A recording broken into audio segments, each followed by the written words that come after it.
आज हम एनसीईआरटी सार संग्रह जिसमें हम वर्ल्ड ज्योग्राफी को पढ़ रहे थे। आज का जो हमारा चैप्टर है नदियाँ रिवर्स। तो दीर्घ काल में किसी जल धारा की उत्पत्ति व विकास की किस रूप में परिभाषित किया जाता है अपवाह तंत्र में। विश्व की सबसे लंबी नदी कौन सी है? नील नदी।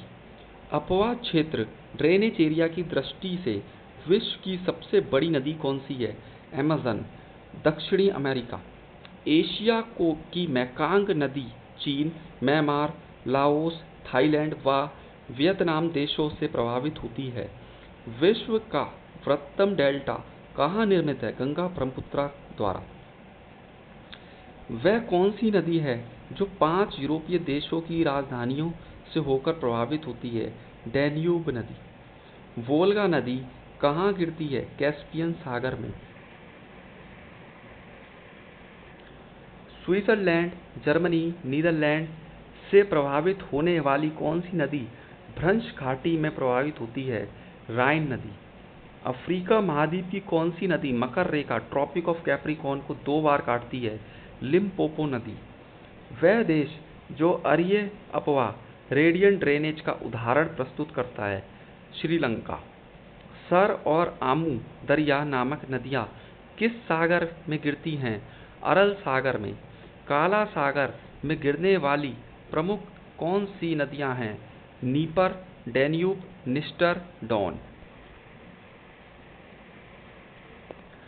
डेल्टा का निर्माण किस स्थान पर होता है? छिछले समुद्र में। विश्व की प्रमुख नदियां। नील नदी अफ्रीका महाद्वीप में विक्टोरिया झील से निकलने वाली ये नदी विश्व की सबसे लंबी नदी 6,650 किलोमीटर है। स्थित आसवान बांध व नासिर झील इसी नदी पर स्थित है। अमेज़न आयतन की दृष्टि से ये विश्व की सबसे बड़ी एवं लंबाई में विश्व की दूसरी सबसे लंबी नदी 6,400 किलोमीटर है। मिसिसिपी मिसौरी नदी उत्तरी अमेरिका की ये नदियाँ विश्व की सबसे बड़ी नदी तंत्र बनाती है। ये नदी पक्षीपात डेल्टा बनाती है। रियो ग्रांडे ये नदी संयुक्त राज्य अमेरिका व मैक्सिको की सीमा बनाती है। सेंट लॉरेंस नदी ये विश्व का व्यस्तम आंतरिक जल परिवहन मार्ग है। नियाग्रा जलप्रपात इसी नदी पर स्थित है। कोलोराडो नदी विश्व प्रसिद्ध ग्रैंड कैनियन हूवर बांध इसी नदी पर स्थित है। अमूर नदी ये नदी चीन व रूस की सीमा बनाती है। डैन्यूब नदी जर्मनी के ब्लैक फॉरेस्ट पर्वत से निकलने वाली ये नदी यूरोपीय देशों की राजधानियों बेलग्रेड, यूगोस्लाविया,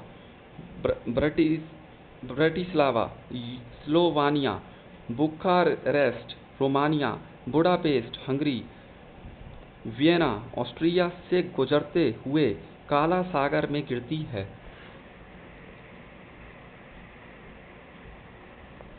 मैकांग नदी ये दक्षिण पूर्व एशिया की सबसे लंबी नदी है। वोल्गा नदी वल्दाई पहाड़ी से निकलने वाली ये नदी कैस्पियन सागर में गिरती है। ये यूरोप की सबसे लंबी नदी है। नाइजर नदी गिनी की खाड़ी में गिरने वाली ये नदी तेल नदी के नाम से प्रसिद्ध है। जाम्बेजी नदी विक्टोरिया जलप्रपात व करीबा बांध इसी पर स्थित है। अफ्रीका महाद्वीप की चौथी सबसे लंबी नदी है। कांगो जायरे नदी ये नदी विषुवत रेखा को 2 बार काटते हुए पार करती है। स्टैनले व लिविंगस्टोन जलप्रपात इसी पर स्थित है। लिम्पोपो नदी ये नदी दक्षिण अफ्रीका के हाई वेल्ड से निकलने वाली ये नदी मकर रेखा को 2 बार काटती है। माही नदी भारत की ये नदी कर्क रेखा को 2 बार काटती है। राइन ये यूरोप का व्यस्तम आंतरिक जल परिवहन मार्ग है। कोयला नदी भी कहा जाता है। यूरोप का व्यस्तम बंदरगाह रोटरडम इसी पर स्थित है। मार्ले डार्लिंग ये नदियाँ कोयुस्को पर्वत से निकलती हैं। ये ऑस्ट्रेलिया का सबसे बड़ा नदी तंत्र है। म्यांमार की इरावदी और साल्विन नदियों के दोआब क्षेत्र को पूरब का चावल का कटोरा भी कहा जाता है। आज के लिए इतना ही, और नेक्स्ट क्लास में हम नदियों के किनारे स्थित नगर, city of the bank of the river के बारे में पढ़ेंगे। Thank you so much.